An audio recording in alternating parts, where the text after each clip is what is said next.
everybody. Welcome back to Emerald's Community and Connection segment. I'm here today with some friends of mine that I met at the Palace here in South Korea. We're having a few cocktails tonight, and we're just going to have a quick conversation about what community means to us. So before we get started, I'm going to have these wonderful ladies, my new friends, introduce themselves, where you're from, and maybe what brought you here to South Korea, okay? Hi, my name is Colleen, and I'm here to celebrate a big birthday this year. I decided that I would do some of my bucket list, and Korea is one of the places I've always wanted to come. And so I'm really excited to be here. And I'm a South African Australian. I live in London. And I made my sister, who will introduce herself, come over from Australia. Hi, I'm Geraldine. And so yes, South African Australian. I live in Melbourne, and I am here because I'm a good sister. but can I just say that this has been such a wonderful experience. So I'm quite glad that I decided to do this with my sister. Okay, so let's get into it.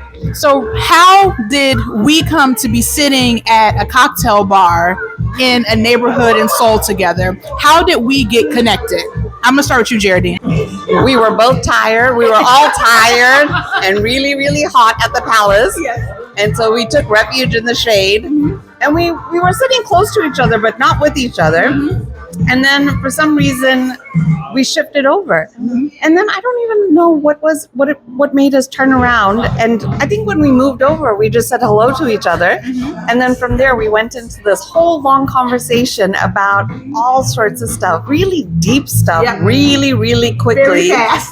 So fast, which is such a surprise because that sort of connection happens so rarely. And I rarely feel that safe and comfortable to have those sorts of conversations so quickly. So it was pretty wonderful. It was pretty wonderful. And I think the connection happens because you vibrate at a certain energy level. And physics has finally caught up to the fact that we are all energy and that we all vibrate at different levels. And you'll see that as you get older, you vibrate at different energy levels. Things that you used to like before, people, places, food, partners, they fall away when you vibrate at higher energy levels, and they allow you to bring in new people like this beautiful woman, Emerald. And I think it is because when we go out and we find people, it's because they're vibrating at our energy, and that's what that connection is. It draws you to your people.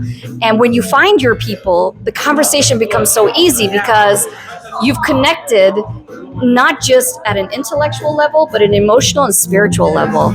And so you can then start talking about those deep things because they're natural to you, as opposed to forcing it. And I think that's what happened in this instance, where our energy levels were the same, our vibrations were the same, and it pulls you together, and it makes you feel like you've known each other for years. I agree with that. It was really interesting. I just sat down, I was hot. My family and friends were kind of walking around, and I was like, I'm going to do this.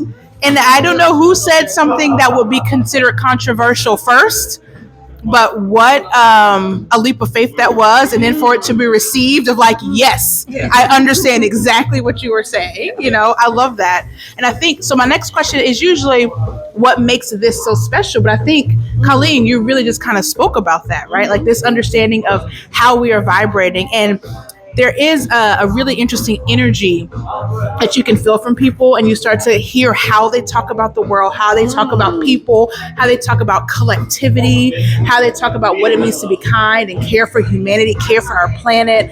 And I think we did that really early on, and that felt very special to me. And it felt really special because Seoul is not home to any of us, and we're sitting there surrounded by people who are not speaking English, surrounded by like all and we're at a palace, and we're at a place that is extremely beautiful and also built on oppression, built on pain. And then we start to kind of talk about that, and there was something really interesting and special about that for me. I'm wondering what feels special about the connection for you all. I think it's about, for me, it was a feeling of that spiritual connection. It is really challenging to find a spiritual connection out there with people. A lot of it is so superficial because we live in a capitalist patriarchy, and that continually tries to oppress us. And take out our light. So when you find other people who allow you to have your light and actually want to let your light shine, that's what makes the difference. And I think that's what happens when you find your people, is that they allow each other to shine, and that's where that special part comes in. I don't think I can add anything to that, because that's exactly how I felt. I really think that it is, and I think it's also harder the older you get to find your people, because some people remain quite set in a particular way of living and being and doing, and they're not really open to growing in the way that you might be growing and evolving. So I thought it was unique, and it doesn't happen a lot, and I'm really grateful for it, because it felt like I was able to connect in a way that I haven't for a while. And we were talking about the fact that like some of our friendships have changed and fallen away. Yeah. So in Australia, we had the voice referendum last year, and it was about giving the First Peoples of the country a voice in Parliament. And it was heartbreaking, because it was absolutely voted down by the Australian people.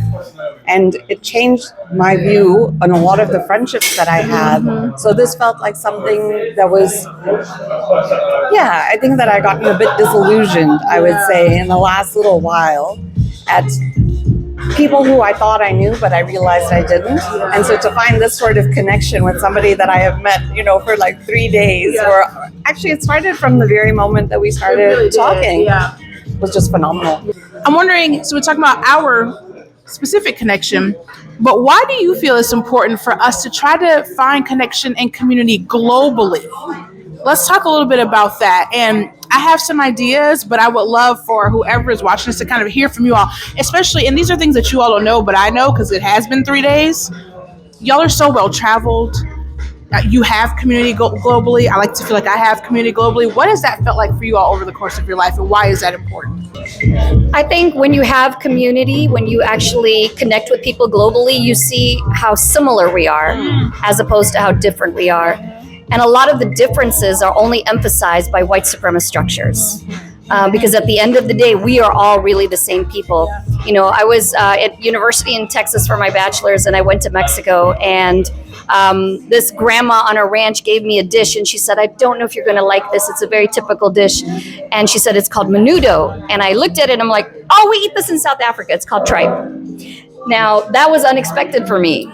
And so for us, moving and living in so many different countries from the time we were kids, it means that that connectivity is there if we move away from the material. And if we look at the emotional and the spiritual, you will find that connectivity. And that's why it's so important, because the structures we currently live in try to separate us on so many levels, whether it's our gender, our sexual orientation, our color, and yet we are all the same people at the end of the day with the same belief systems. And if we recognize that, then that's going to be what changes everything.